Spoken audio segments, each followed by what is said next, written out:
नमस्कार दोस्तों, आप सभी को नवरात्रि के हार्दिक शुभकामनाएं। तो देखिए दोस्तों, जैसे देखिए यहाँ पर मैं पान का भोग लगाई हूँ। तो आप लोगों का प्रश्न रहता है, दीदी ये पान हम खा सकते हैं? जी आप खा सकते हैं, बिल्कुल खा सकते हैं। और दूसरा प्रश्न है, दीदी प्रतिदिन हमें पान जैसे नहीं मिलता तो क्या करें? तो देखिए, आपसे क्या झूठ बोलूं, मुझे भी कभी कभी पान का पत्ता नहीं मिलता। जब मिलता है तो चढ़ा देती हूँ, नहीं मिलता है तो केवल लौंग इलायची ही चढ़ाकर पूजा कर लेती हूँ। तो आपको चिंता नहीं करनी। और फल फ्रूट जो भी आप अपने इच्छा अनुसार, लौंग बतासा इलायची ये सब तो चढ़ाना ही है। पुष्प वगैरह माता को प्रतिदिन आप लोग पुष्प वगैरह चढ़ा दीजिएगा। और 9 दिनों के दौरान माता का जो फोटो प्रतिमा है, सिंदूर वगैरह आप लोग ना पूछें।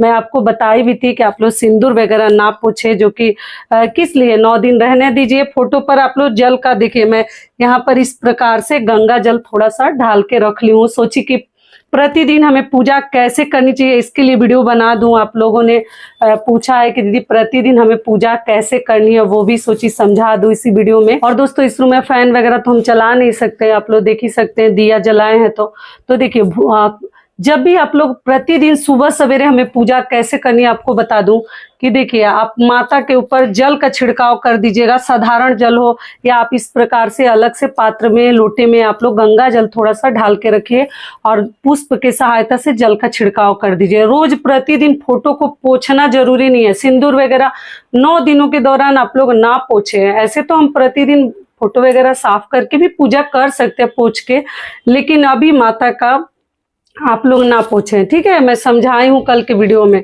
और प्रतिदिन जल का छिड़काव करके दिया को ठीक कर देना है। एक दिया जलाकर फिर हम कार्बन वगैरह इस प्रकार का आप लोग ले लीजिए। इससे आप लोग हटा सकते हैं, ये प्लकर है, हटाकर साफ करके फिर दिया हमें जला देनी है, ठीक है। ध्यान रखनी है, फूल जैसा बन जाता है कार्बन तो उसको हटा देनी है। और फल फ्रूट में अपनी इच्छा अनुसार आप जो चाहें वो फल आप लोग चढ़ा सकते हैं। और दोस्तों, पान वगैरह देखिए, मैं प्रसाद उठाई नहीं हूँ, आप लोगों को समझाना था, इसीलिए आप लोग 2-4 मिनट के बाद प्रसाद उठा लीजिएगा। और ये जो लोग पान खाते हैं, मान लीजिए प्रथम दिन वाला आप लोग छोड़ दीजिएगा, बाकी अगर खा लिए हैं तो कोई बात नहीं।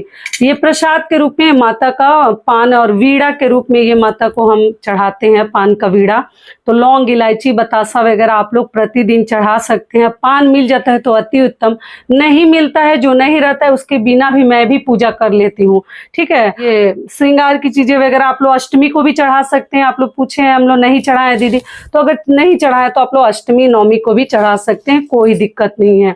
और इस प्रकार से थोड़ा दिया का हमें ध्यान रखनी है।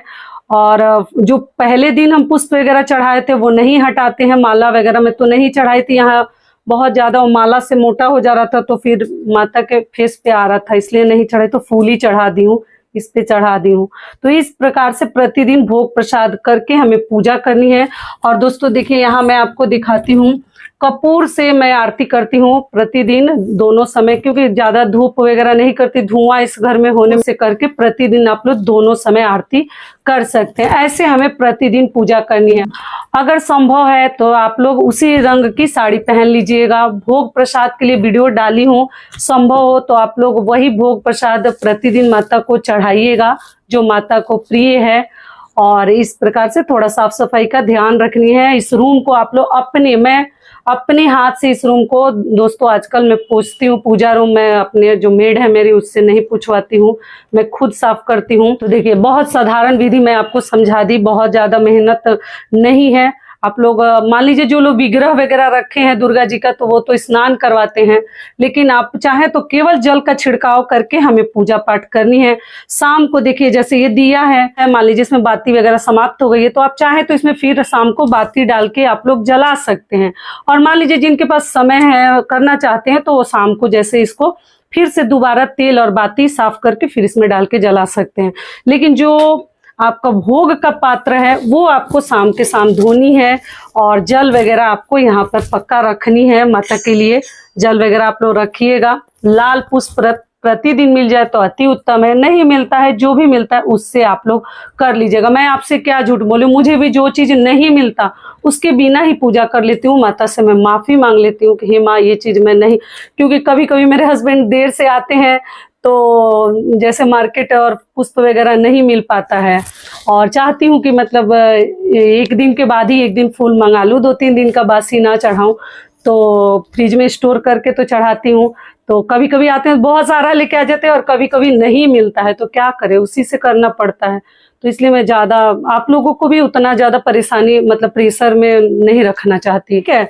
तो इस प्रकार से हम पूजा पाठ कर लिए और शाम को घंटी हमें अवश्य बजानी है। प्रतिदिन आप लोग ऐसे ही पूजा करेंगे।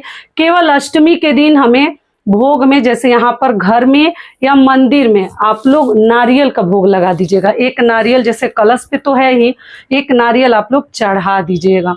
सारी बातें समझ में आ गई। और भोग में देखिए बहुत सारी चीज धोने की शाम को जरूरत नहीं है। एक जैसे भोग वाला ये पात्र मैं धो लेती हूँ और ये जल वाला धो लेती हूँ, इतना ही धोती हूँ शाम को धो के। और इधर भगवान का जो पात्र है, मतलब बाकी भगवान देवी देवताओं को मैं अलग से भोग लगाती हूँ।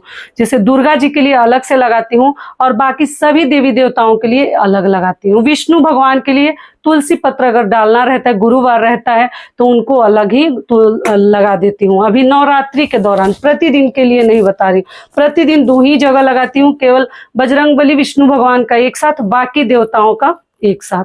अभी दुर्गा जी का अलग लगाती हूँ, सेपरेट भोग लगाती हूँ, क्योंकि इसमें लौंग इलायची वगैरह डालना रहता है, तो इसलिए। देखिए फोन आ गया। ठीक है, तो यही सब है दोस्तों, प्रतिदिन के लिए पूजा का आपको समझा दी। बहुत सारी चीजें यहाँ से नहीं हटानी है। फल वगैरह आप लोग हटा सकते हैं जो भी चढ़ाते हैं। तो आशा करती हूँ प्रतिदिन की पूजा को लेकर आप लोगों के समझ में सारी बातें आ गई होंगी। और ये रूम में कभी आप लोग मान लीजिए कहीं नीचे अगर माता को स्थापित किए हैं, तो आप लोग कभी भी झाड़ू वगैरह वहां ना लगाएं। कपड़े से ही बुहारना, झाड़ना, पोंछना, जो भी करना है आप लोग कीजिएगा। तो आशा करती हूँ प्रतिदिन की पूजा को लेकर सभी बातें अभी आपके समझ में आ गई होगी। तो ये वीडियो मेरा यहीं तक का था। फिर मिलती हूँ एक नए वीडियो में, तब तक के लिए नमस्कार, धन्यवाद, जय माता दी।